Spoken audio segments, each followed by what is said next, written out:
Welcome back, watch fans. I wanted to talk about Grail watches and not the traditional Grail watch.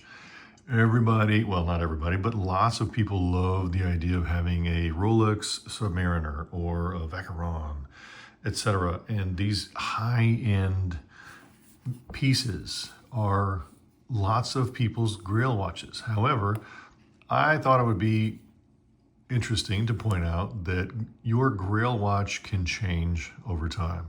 And this watch inspired this video because this was my Grail watch, or one very close to it. And I saw this not long ago. I picked it up, and it's, of course, a Timex Expedition with the Indiglo, which is the very full back glows when you push the button. And I'm going to try to show this. If I can, I'll make a little video at the end showing the Indiglo. But there you go. Lights up in the dark. The whole thing does. Now, the reason why this was a Grail watch is because I saw the commercial for this watch, and I do believe it was during the preview in a theater way back in the 1900s. Yes, so apparently Timex introduced the original Indiglo technology back in 1992. That's the same year I graduated high school.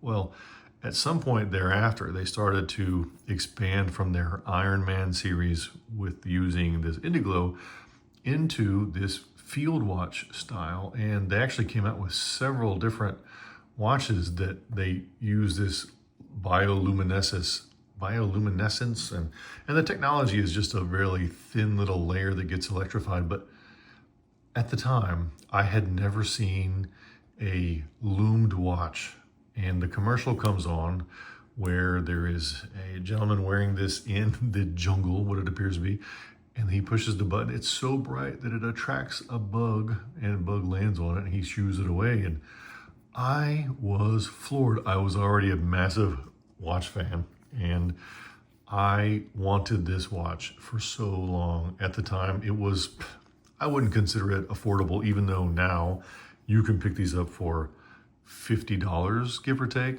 As a matter of fact, this watch is what's worn recently in The Accountant 2, that movie. Matter of fact, yeah, this is almost the identical version.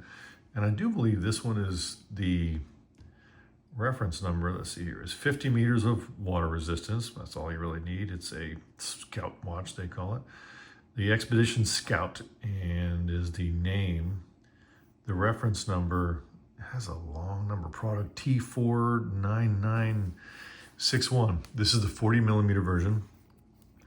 It says that this is a brass case, but it's brass with some kind of a titanium powder coating or nitride coating. And it says it's 11 millimeters thick. I wanted to measure this real quick for you. I have not done that yet. So a little bit more than 40, because it wears a little larger than a 40, but it wears really nicely. It's very, very, very comfortable, of course. It is quartz, of course, because it's battery operated. 10.6. Yes, it felt a little bit less than the 11. Comes on this very basic little strap. Of course, it is a Timex. The style of it, though, from back in the day, very classic, kind of retro. I like to wear it on this strap habit, little deployant buckle, and just what a cool watch. And of course, I'm wearing today the Christopher Ward 12, the titanium, so light, such a good watch. I wanted to try this on for everybody on my 40 millimeter watch on my 7¼ inch wrist. Wears very well, even on this very basic strap. 20 millimeter lug, so it's very easy to find straps.